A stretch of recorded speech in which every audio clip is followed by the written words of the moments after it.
Hello YouTube, hello, and we're back. Of course we are. And today, we're going to be talking about side steps. And specifically, we're going to be talking about how to sidestep and use the utility of 3D movement, or sidesteps, obviously, without having any character knowledge. You don't need to know anything to utilize this. This is very simple, very, very simple. And when I tell you guys, you'll also know, oh, this is damn simple. But, you have to know how to use it. And what's the best way to use it? Effective ways of using it. Right? So, yeah, let's start. One more thing I have to mention is that I will not be mentioning character sheets. You guys know some people talk about, oh, this character is sidestep left, this character is sidestep right. You don't need to know anything about the character. But if you know that, let's say against Warring, oh, you have to sidestep left or sometimes sidestep right, depending on this chest positioning, I guess, right?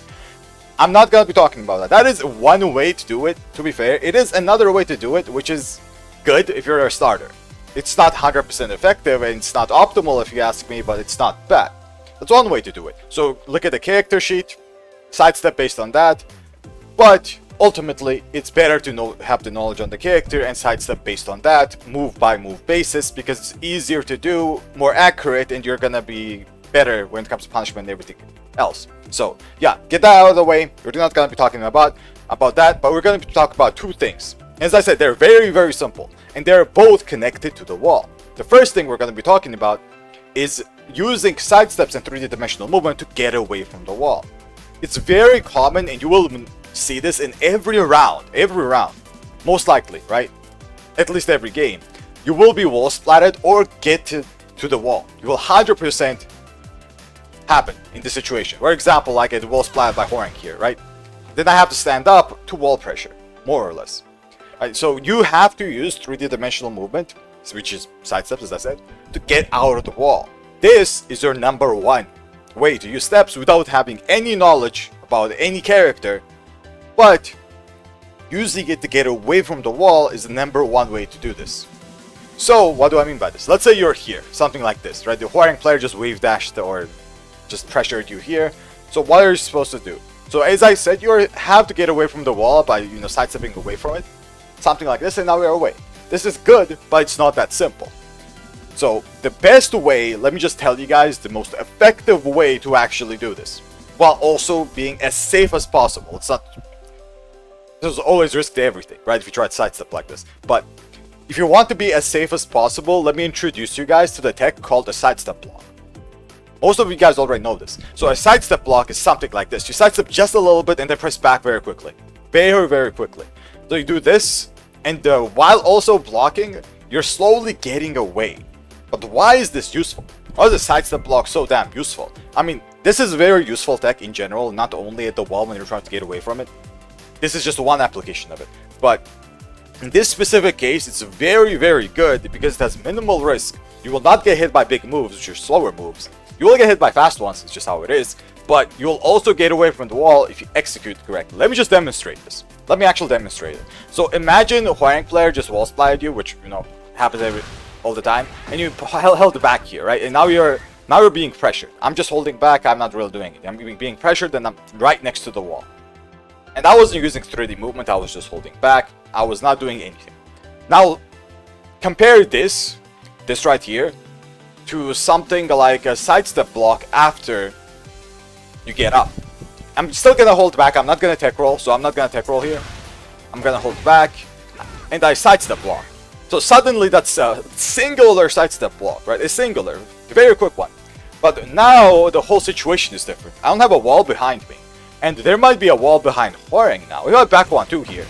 That's a wall splat. It might not always be a wall splat, but the situation is very different. Very different. That's just because I did one simple technique, which is a sidestep block. Right? As I said, it is beatable. You can get hit by fast moves, like fast jabs, for example. But a sidestep block is just very, very valued. It's a very high value. Because as I said, you get away from it. But you be careful to not step into the wall. In the same situation, for example, let me just do the same thing. If I sidestep to the other side, I'm stepping into the wall. Right? If I sidestep right. So one thing you need to pay attention to is so you get away from it.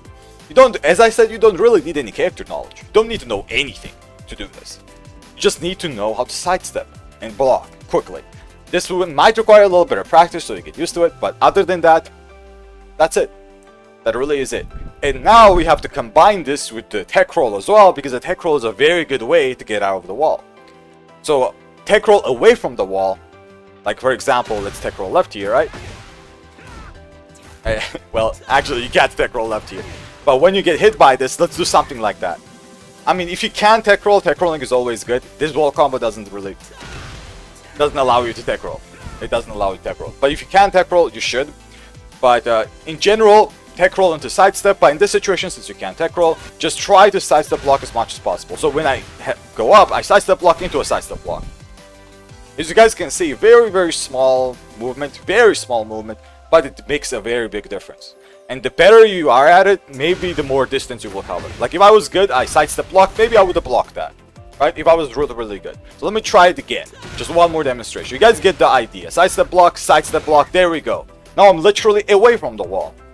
So the better you do this, the better for you. Because when you get your turn back, you do get your turn back sometimes, even though it's like an 8. You will just pressure them, and instead of you being at the wall, now they're at the wall. So this is a very important thing to do. Very important, and as I said, it requires no game knowledge. Well, game knowledge, yes, but character knowledge. You don't need anything. Obviously, if you have it, you can combine it with that, but it doesn't need it. So it's very good to do. But what's the second thing that I mentioned? I mentioned two things, right? I'm both connected to the wall. Well, the second thing is also connected to this specifically, but on the other end, as the attacker. Let's say you are the Hwoarang player, or let's just say this is the situation, right? This is the situation. You're the one getting the wall splat into a wall combo. If they're trying to get away from the wall by, let's say, tech rolling, right? They're gonna tech roll. They're trying to get away. So as an attacker, you have to use 3D movement and sidesteps here to do the opposite of what you were trying to do as a defender. The defender is trying to get away from the wall. But if you're the attacker, you don't want to do that. You don't want them to do that. So what you're trying to do is the exact opposite. Get to the wall. So sidestep with them. If you can predict which way they sidestep, it's good. But you don't always have to do that. This is a little bit more difficult, but yeah, this is very important. That you will see a lot of pro players do this as well. For example, after a wall combo, let's say I just do a normal wall combo, and I don't do anything, right? I just sidestep something like this. Why is he approaching me? I just sidestep like this, and space a little bit. And instead of going in, I'm just paying attention to the character, to Hwoarang right there, and see if he sidesteps, I sidestep with him.